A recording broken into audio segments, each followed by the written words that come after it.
9 ya mwezi wa 6 mwaka 2026. Siku ya leo niko na mtu ambaye tunazungumza kuhusu masuala ya biashara.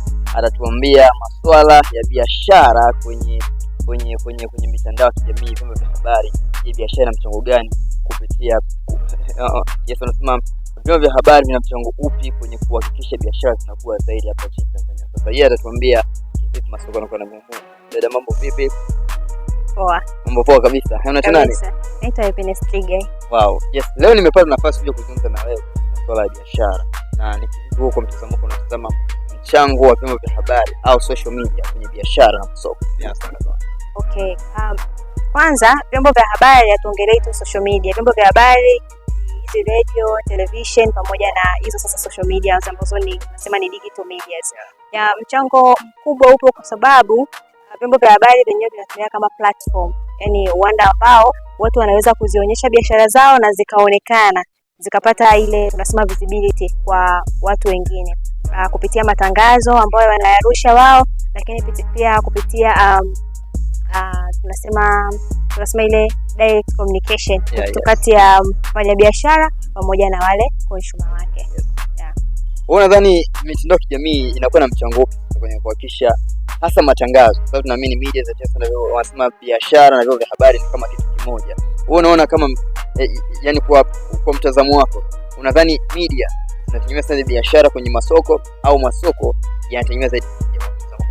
Kwa mtazamo wangu, masoko yanategemea sana media katika kupata ile platform ya wao kujionyesha kwa watu. Na tunasema social media zenyewe ndo kwa sasa hivi ndio kitu ambacho kipo tunasema on trending.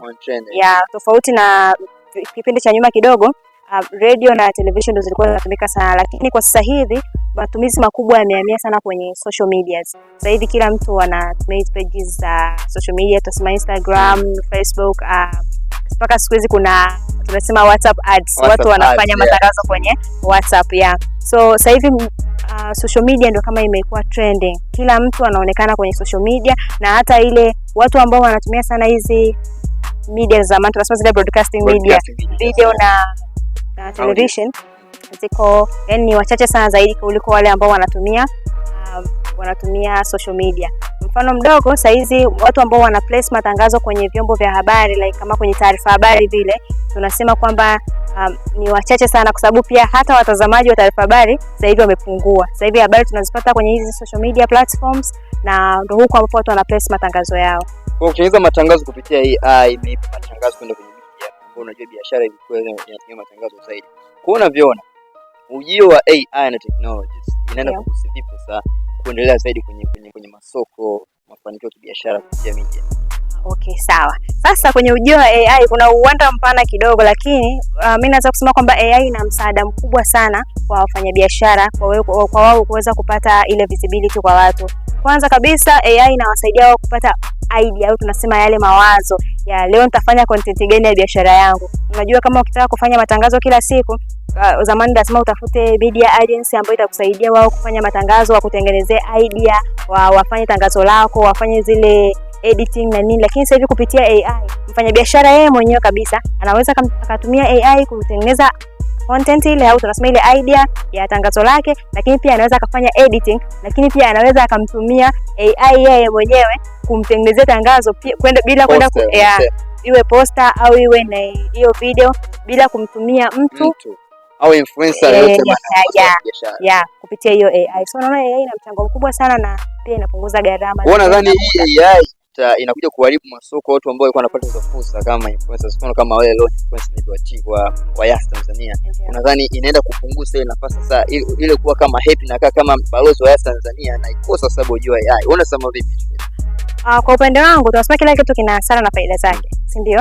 So kwa upande mwingine wale influencers wanaweza wakawa wanakosa ile nafasi ya wenyewe kuendelea kuonekana zaidi, lakini wenyewe influencers wanatakiwa wajifunze namna gani ya kuzitumia hizo AI ili kuweza kuendelea kuonekana na kutumika zaidi. Mfano, kuna mchezaji mmoja, I think ni mchezaji sio, ni mtangazaji, ni mtu maarufu wa nchi za wenzetu huko. Yeye amekubali kwamba kampuni ya AI itumie picha yake kama yeye kufanya tangazo, aonekane kama ni yeye.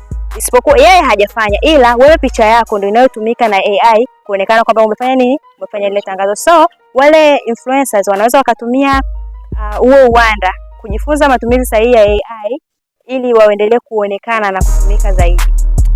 Bwana, umetisha sana Happy. Mimi nikupongeze kwa sababu umeongea vizuri kabisa, na wewe mtazamaji wa Star 24 Tanzania, huyu anaitwa Happy. Ametoa vitu vingi sana kuhusu masuala ya AI, masuala ya biashara, masoko kwenye mitandao ya kijamii na kivipi media zina mchango kwenye masuala ya biashara. Nikupongeze sana. Asante. Yes, wakati mwingine pale nafasi ya kuzungumza, nitakuja kuzungumza kitu. Je, hawa ambao wanatengeneza hii sasa njia za mitandao ya kijamii kupitia masuala ya masoko inaleta implications kwa masuala ya fedha, uchumi, AI, watu na vitu vingine. Binafsi nimefurahi sana na nakushukuru. Kama unataka kusema chochote kwa Watanzania? Na nitakuambia kwamba watu wawekeze sana kwenye teknolojia iliyoko sasa hivi. Kama ni AI, kwa sababu ndio tuko kwenye ulimwengu wa AI au tunasema akili mnemba. Ni watu wawekeze hapo ili tuweze kuendana na kasi. Kwa pesa inapatikana wapi? Kwenye hizo social media. Ndio. Bana, asante sana. Hii ni Star 24 Dar es Salaam Tanzania. Mimi Hassan Simba. Cheze. Asante sana, pita kwenye page YouTube channel yetu ya Star 24 kule Facebook, Instagram pamoja na Twitter kwa Star 24 Tanzania. Pia kwenye YouTube Star 24 Dar es Salaam Tanzania. Mimi Simba. Asante sana.